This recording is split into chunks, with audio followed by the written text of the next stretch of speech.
This is Li Huan's birthday special chapter. जब Li Hwan छोटा था तब से उसके मम्मी पापा बड़े प्यार से उसका बर्थडे मनाते थे।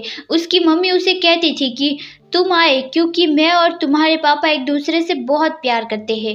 ली हुआन अपने घर जा रहा था, वो बस ट्रेन से उतरा ही था। तब उसने युयांग को बता दिया कि मैं वहां पहुंच गया हूं, लेकिन युयांग उससे ज्यादा बात नहीं करता। वो कहता है कि मैं अभी बिजी हूँ, तुमसे बाद में बात करता हूँ। बाय द वे आपको बता दूं कि इस चैप्टर में वो दोनों ऑलरेडी एक दूसरे के बॉयफ्रेंड बन चुके हैं। ली हुआन अपने घर आया था क्योंकि युयांग भी इस वीकेंड अपने घर कुछ काम से जाने वाला था। युयांग कहता है कि क्या तुम मेरे बिना नहीं रह सकते?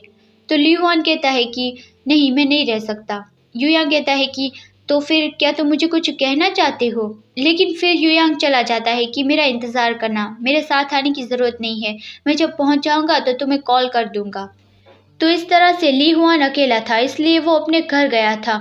फिर वो युयांग को कॉल कर रहा था, लेकिन युयांग उसका जवाब दे ही नहीं रहा था। तो वो अपने डैड को टेक्स्ट कर देता है कि मैं आ गया हूँ। और वो ये भी कहने वाला था कि आज रात चलो बाहर जाके डिनर करते हैं, क्योंकि आज उसका बर्थडे था ना। लेकिन फिर वो ये मैसेज नहीं करता। वो रात को घर पहुंच गया, लेकिन घर पे कोई नहीं था। वो अंदर जाके लाइट ऑन करने वाला था, लेकिन कोई उसके पीछे आके कहता है कि अपनी आंखें बंद करो। आंखें बंद करके आगे बढ़ते ही जाओ और चलते रहो।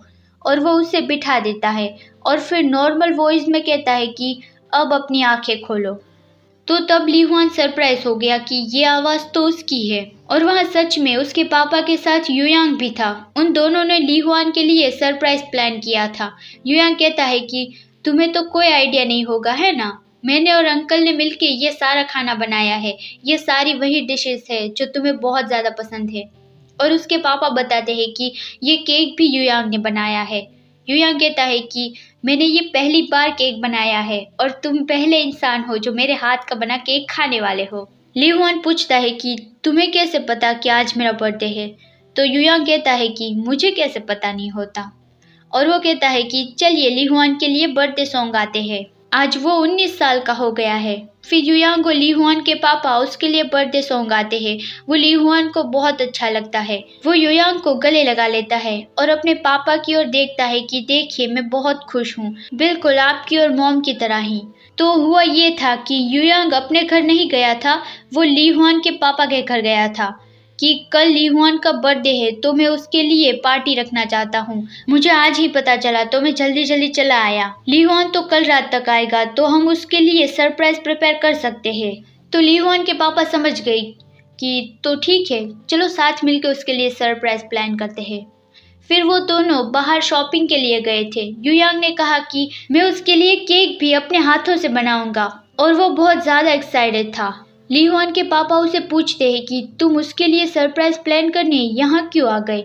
तो युयांग बताता है कि क्योंकि ली हुआन के लिए फैमिली बहुत इम्पोर्टेंट है, इसलिए ही वो अपना बर्थडे भी अपनी फैमिली के साथ ही स्पेंड करने की विश कर रहा था। तो उसके पापा थोड़े भावुक हो गए। युयांग पूछता है कि क्या हुआ अंकल? तो ली हुआन के पापा बताते हैं कि कुछ नहीं, वो बस ली हुआन का बर्थडे घर पर हम तीनों ही सेलिब्रेट करते थे। उसकी मॉम कहती थी कि ये सिर्फ ली हुआन का बर्थडे ही नहीं, क्योंकि ये उसके और मेरे लिए भी एक स्पेशल दिन है। लेकिन अभी हम तीनों साथ नहीं हैं, और मुझे अब ये भी नहीं पता कि इस दिन पर मुझे ली हुआन के लिए क्या करना चाहिए। तो युयांग कहता है कि इसीलिए ही तो मैं यहाँ आया हूँ। मुझे मिला कि हम फिर से 3 हो जाएंगे। हाँ, बस फ़र्क इतना ही है कि अब आपको साइड में बैठ के हमें लवली डवली बनते देखना होगा। तो ली हुआन के पापा कहते हैं कि तुम और उसकी माँ एक जैसे ही हो, तुम दोनों कमाल के हो, तुम्हारा शुक्रिया। मैं ली हुआन को तुम्हारे हाथों में सौंपता हूँ। ली हुआन के पापा सच में बहुत अच्छे हैं। फिर रात को युयांग और ली हुआन के रूम में थे। युयांग कहता है कि हमारे पास तुम्हारे बर्थडे प्रेजेंट के लिए ज़्यादा वक्त नहीं था, तो मेरे पास बस यही है। अगर तुम्हें ये पसंद नहीं आया तो मैं तुम्हें ही बाहर फेंक दूंगा। तो उसने ली हुआन को प्रेजेंट के तौर पे एक छोटा सा कीचेन दिया जो बिल्कुल ही उसके जैसा ही दिखता था, और वो उसे बर्थडे विश करता है। ली हुआन अपनी ही मॉम की बताई बात कहता है कि पता है आज मेरा बर्थडे क्यों है? क्योंकि ये प्रूफ है कि मैं तुमसे प्यार करता हूँ। तो ये सुन के युयांग हंस पड़ा कि तुम ये पुराने ज़माने वाली प्यारी बातें क्यों कर रहे हो? ली हुआन कहता है कि क्या तुम्हें ये पसंद नहीं आया? लेकिन युयांग हंसना बंद करता है और कहता है कि फिर से कहो। और वो बार बार ली हुआन को कहता जाता है कि मुझे कहते रहो कि तुम मुझसे प्यार करते हो।